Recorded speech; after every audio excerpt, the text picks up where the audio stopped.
Students, हम political science का class 12 का चैप्टर 5 कर रहे थे, समकालीन दक्षिण एशिया, कॉन्टेम्प्रेरी साउथ एशिया। इसमें हमने लास्ट वीडियो में भारत पाक संबंधों के बारे में किया था। आज मैंने जैसे कि स्टार्टिंग में बताया था कि हम जो दक्षिण भारत के सभी देश हैं उनके जो आपके उसमें जो वहाँ का शासन व्यवस्था है उसके बारे में पढ़ेंगे और उसके बाद उनके भारत के साथ संबंधों के बारे में पढ़ेंगे। ऐसे ही आज का जो हमारा टॉपिक है बांग्लादेश में लोकतंत्र। बांग्लादेश, लास्ट वीडियो में भी बांग्लादेश के बारे में चर्चा हुई थी। जो बांग्लादेश है वो 1947 में बेटा पाकिस्तान का ही एक हिस्सा था।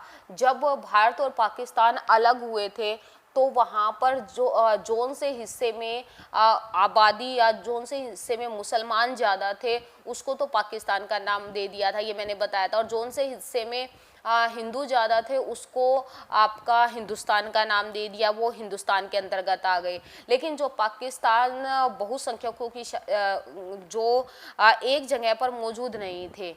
पाकिस्तान बहुत सारे जो आज का बांग्लादेश है वहाँ पर भी जो मुसलमानों की संख्या बहुत ज़्यादा थी और जो अभी पाकिस्तान है उसमें भी यहाँ पर भी जो वो मुसलमान है उनकी संख्या ज़्यादा थी। तो इस चीज़ को देखते हुए पाकिस्तान को दो हिस्सों में बांट दिया गया। और उससे पहले इसको बांग्लादेश नहीं जबकि पूर्वी पाकिस्तान के नाम से जाना जाता था, कि जो हिस्सा जहाँ अब बांग्लादेश है वो पूर्वी पाकिस्तान था और जो अब पाकिस्तान है वो आपका पश्चिमी पाकिस्तान के नाम से था। बांग्लादेश 1947 से लेकर 1971 तक ये पाकिस्तान का ही हिस्सा रहा था। ब्रिटिश शासनकाल के समय बंगाल और असम के विभाजित क्षेत्रों को मिलाकर पूर्वी पाकिस्तान का क्षेत्र बनाया गया था, कि कुछ हिस्सा तो इसमें बंगाल का था। आपको पता होगा, आपको मैंने मैप में देखा होगा कि बांग्लादेश और पश्चिमी बंगाल इकट्ठे हैं। उस साइड आपका पूर्वी ही साइड असम है, तो इसके कुछ क्षेत्रों को मिलाकर आपका पूर्वी पाकिस्तान का यह क्षेत्र बनाया गया था। इसमें जो दोनों के अलग होने की वजह ये थी बेटा कि इसमें जो नागरिक थे पश्चिमी पाकिस्तान के प्रभाव से और ख़ासकर स्वयं को उर्दू के प्रभाव से मुक्त कराना चाहते थे। बेटा जो पश्चिमी पाकिस्तान था, जो अब पाकिस्तान है, वो उनके ऊपर बांग्लादेशियों के ऊपर उर्दू भाषा को थोप रहा था और अपना वहाँ पर जो सरकार बनती उसका प्रभाव उसके ऊपर दिखाता था। जबकि जो ये बांग्लादेश में रहने वाले लोग थे इनकी जो भाषा थी वो बंगाली थी, वो अपनी संस्कृति को नहीं छोड़ना चाहते थे। तो ये एक हमारा मेन पॉइंट था कि उर्दू के प्रभाव को कम करना चाहते थे और बंगाली संस्कृति को बचाना चाहते थे। ठीक है बेटा। तो इस टाइम पर क्या हुआ कि इस जो इनके बीच में जो विवाद हुआ इसका नेतृत्व किया था शेख मुजीबुर रहमान।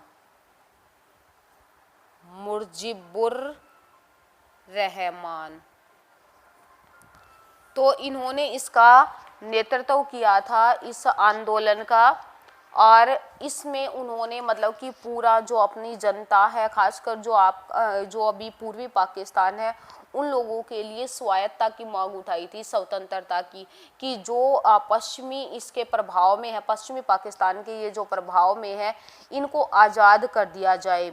तो शेख उन्होंने मतलब कि अवामी लीग की स्थापना की थी। इन्होंने अवामी लीग की स्थापना की थी और 1974 में चुनाव करवाए। 1974 में वहाँ पर चुनाव करवाए।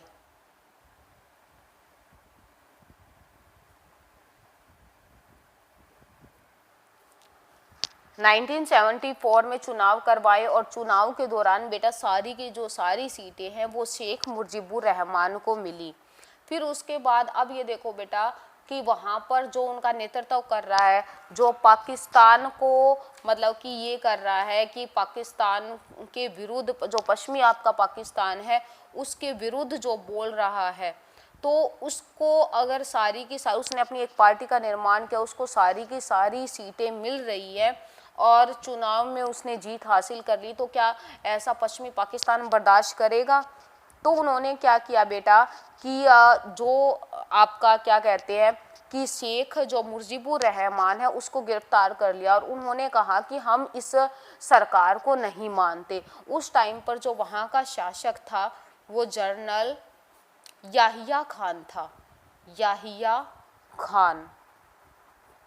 और उन्होंने जनरल जो याहिया खान था उन्होंने सैनिक शासन के अंतर्गत पश्चिमी सेना मतलब कि जो भी ये जो आपका पूर्वी पाकिस्तान है इसमें सेना भेज दी और उनके आंदोलन को दबाने की कोशिश की गई कि जो वहाँ आंदोलन उठा हुआ था, जो वहाँ पर स्वायत्ता की मांग कर रहे थे बेटा, तो उस आंदोलन को दबाने की कोशिश की गई।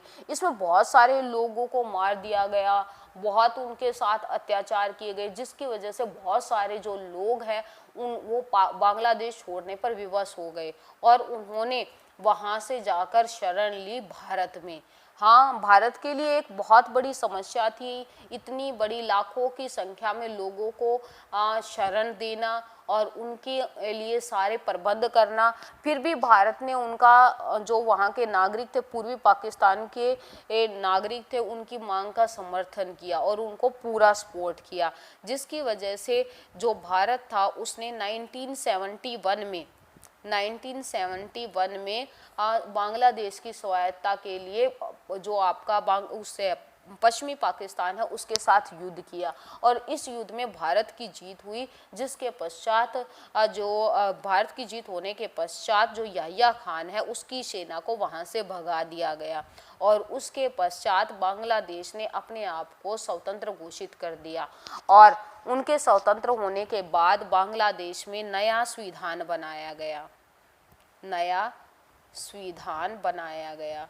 किसके नेतृत्व में? आपका शेख मुजीबुर रहमान के नेतृत्व में। उसने स्वयं को स्टार्टिंग में धर्मनिरपेक्ष भारत की तरह ही समाजवादी, लोकतांत्रिक घोषित कर दिया, लेकिन 1971 में ये हुआ, 75 में उसने अपने संविधान में संशोधन कर दिया। संविधान में संशोधन कि वहाँ पर जो संसदात्मक प्रणाली है उसको चेंज करके कौन सी प्रणाली कर दी?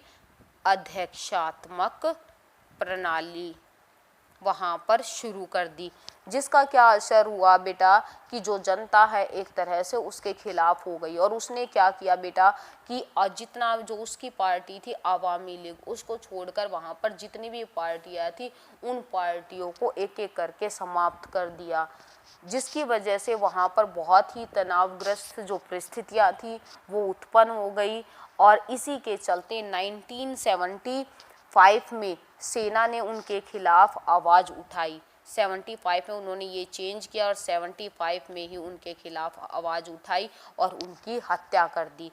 उनकी हत्या करने के बाद वहाँ पर फिर सैन्य शासन आया और अब की बार जो वहाँ का जो सैन्य शासक चुना गया वो चुना गया जियाउर रहमान।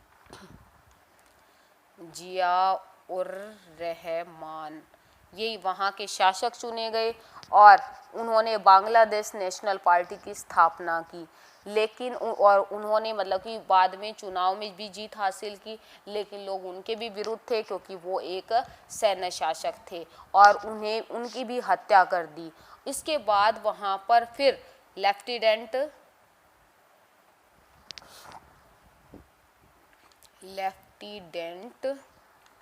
General H.M. इरशाद के नेतृत्व में फिर से सैन्य शासन आया, लेकिन उनके विरुद्ध भी जनता थी, जनता ने आंदोलन किए, लेकिन उन्होंने अपने आप को 5 वर्ष के लिए राष्ट्रपति निर्वाचित कर दिया और 1990 में उन्हें अपना पद त्यागना पड़ा। और तब से लेकर वहाँ पर 1991 में वहाँ पर बेटा जनता के द्वारा चुनाव करवाए गए और अब वहाँ पर लोकतांत्रिक शासन है। तो हमारा ये आज का टॉपिक था बांग्लादेश में लोकतंत्र। तो बांग्लादेश के बारे में एक बार मैं फिर आपके की पॉइंट्स बता देती हूँ कि बांग्लादेश 1947 से लेकर 1971 तक भारत का ही एक हिस्सा रहा। और वहाँ पर मतलब कि जो लोग थे पहले वो पूर्वी पाकिस्तान के नाम से जाना जाता था, लेकिन जो पश्चिमी पाकिस्तान है वहाँ पर उर्दू का प्रभाव बढ़ाना चाहता था और अपना उसके ऊपर प्रेशर बनाना चाहता था। तो इसे जो बांग्लादेश वालों ने अपनी संस्कृति के विरुद्ध माना और उनके खिलाफ आवाज़ उठाई और उसका नेतृत्व किया, उस आवाज़ का जो नेतृत्व किया या उस आंदोलन का जो नेतृत्व किया वो किया शेख मुजीबुर रहमान ने। उन्होंने किया और उन्होंने एक अवामी लीग की स्थापना की और वहाँ पर चुनाव करवाए गए 1974 में। और इन चुनाव में शेख मुजीबुर रहमान को सारी सीटों पर जीत हासिल हुई। लेकिन ये चीज़ पश्चिमी पाकिस्तान को बर्दाश्त नहीं हुई। उन्होंने याह्या खान के नेतृत्व में वहाँ पर सैन्य कार्यवाही करवाई और उन्हें गद्दी पर शेख मुजीबुर रहमान को शासन नहीं करने दिया, जिसके चलते वहाँ पर जो आंदोलनकारी है और पश्चिमी पाकिस्तान के जो जर्नल थे, जो सैनिक वहाँ भेजे गए थे, उनके बीच में काफ़ी मतलब कि एक तरह से तनावग्रस्त स्थिति उत्पन्न हुई, जिसकी वजह से बहुत सारे लोग मारे गए और बहुत सारे लोग भारत की तरफ पलायन कर गए। फिर उसके पश्चात दोनों के बीच में भारत ने उनकी हेल्प करने का वादा किया। 1971 में भारत और पश्चिमी पाकिस्तान के बीच में युद्ध हुआ। भारत ने उनकी सेना को, पश्चिमी पाकिस्तान की सेना को वहां पर हरा दिया और बांग्लादेश का निर्माण हुआ। उसके बाद शेख मुजीबुर रहमान ने नए संविधान का निर्माण किया जो धर्मनिरपेक्ष समाजवादी लोकतंत्र के आधार पर था। लेकिन 1975 में उसने संविधान में संशोधन किया और संसदात्मक व्यवस्था की जगह अध्यक्षात्मक प्रणाली को अपनाया और अपनी पार्टी को छोड़कर सभी पार्टियों को समाप्त कर दिया,